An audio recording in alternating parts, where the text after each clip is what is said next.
Here's how to install WhatsApp on your computer. So first you want to open the Microsoft Store, and then in the search bar look for WhatsApp and click on the search bar or search for it, and then click on the first app and then click on Get. Now I have it already installed, so I can click on Open to open it.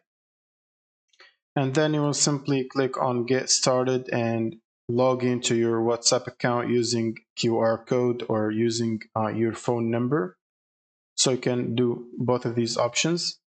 So for the QR option, you will need to bring your phone and follow these steps, going to the menu on Android and settings on iPhone, and then tap link devices and link a device and then scan the QR code.